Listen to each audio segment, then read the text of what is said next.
اس کے بغیر آج کا اسلام جا رہا. یہ غور و خوض، یہ سوچ اور سمجھ کا پیرایا جس کے لیے ہمیں اللہ نے پیدا کیا کہ تمام عقل و معرفت کا صرف ایک کام بتایا، اِنَّا هَدَيْنَاهُ السَّبِيلَ اِمَّا شَاكِرٍ وَإِمَّا كَفُورًا.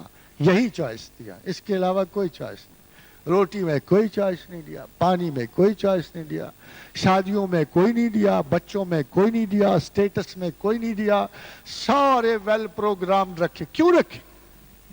خاتون حضرات کوشچن پیدا ہوتا کیوں رکھے؟ یہ کیا ضروری تھا کہ تمام تر کام تو آپ کرتا تو ہمارا کیا کام رہتا؟ Why are we create? ہر آدمی سوال کرتا کہ میں محنت کرتا ہوں، میں پڑھتا ہوں، میں جاب ڈھونڈتا ہوں، میں جاب کرتا ہوں. خاتون حضرات یہ غیر معقول فکر ہے، اس لیے کہ آپ لوگ صرف کچھ عرصے کے لیے چند سالوں پہ یہ حکم جاری کرتے ہو.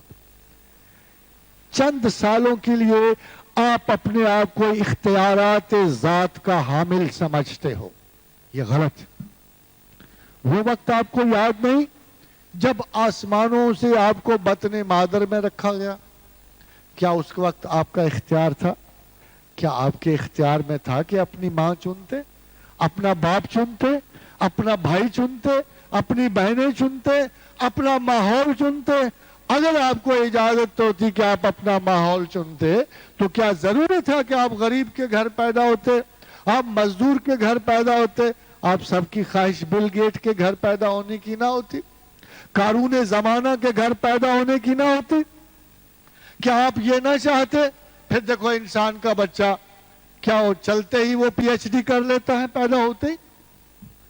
کیا وہ اٹھتے ہی اس قابل ہو جاتا ہے کہ کاروبار حیات نپٹائے؟ ایسا تو کبھی بھی نہیں ہوا. اس کی تو پیدائش سے لے کر 15-18 سال تک آج بھی آپ دیکھ لیے اس جدید ترین زمانے میں جب عقل و معرفت اتنی آگے بڑھ گئی ہے، اب بھی سب سے بڑا مسئلہ جو ہے 15 سے 18 اور 20 سالوں تک اپنے بچوں کے تعلیمات کے تعین کا، کہ کیسے ان کو تعلیم دی جائے. بیکار بنے پھرتے ہیں، کیا پڑھایا جائے کیا نہ پڑھایا جائے جس سے وہ اپنا رزق کمانے کے قابل ہو سکے. خاتون حضرات پھر چند ایک سال آئے جس میں روٹی کمانے کے قابل وہ خود ہو گیا، اب وہ دہریہ بھی ہو گیا. اب انائے انسانی اور تکبرات انسانی کے تحت اس نے میں کرنی شروع کی، میں یہ کرتا ہوں، میں وہ کرتا ہوں. 55-60 برس گزر گئے. دنیا نے کہا غائے تو غرض اولا ختم ہوئی، تو نے جو کام کیا تھا ختم، آپ تو اس قابل نہیں ہے کہ دنیا کا کام چلا سکے. آپ ریٹائر ہوئے، گھر پہنچے، ہر آدمی سے لڑ رہے ہیں، روٹی وقت پہ دینے والا کوئی نہیں، پاؤں میں اتنا زور نہیں کہ کھانے تک خود لٹک کے جا سکیں، اور وہ 5-10 سال بھی عمر ارذل کے، وہی بیکاری کے، بے چینی کے، اضطراب کے سال گزارتا ہے. اب مجھے بتائیے جس انسان کے دونوں اینڈز جو ہیں، دونوں اینڈز جبری ہوں، وہ کتنی قدر رکھتا ہے؟ جب اس کا آغاز بھی جبری ہے، اس کا انجام بھی جبری ہے، تو وہ بیچ کے کچھ عرصوں کے لیے کیا دعوے کرتا پھرتا ہے؟ اس لیے حقیقت یہ ہے. اور اب اس سے آگے بڑھیے، یہ تو ایک ان بلٹ آرگومنٹ ہے. آگے جائیے ذرا، آپ کے علاوہ کتنی مخلوقات زمین پہ بستی ہیں؟ کوئی انسان ہے جو دعویٰ کرے کہ ان مخلوقات کا رب میں ہوں؟ اصولاً جب ہم اللہ پہ جبر و قدر کی نگاہ رکھتے ہیں تو ہمیں یہ جاننا چاہیے کہ اللہ نے اگر ہمیں اختیار ذات اور رزق بخشا ہوگا تو پھر کسی اور مخلوق کو بھی بخشنا چاہیے اسے.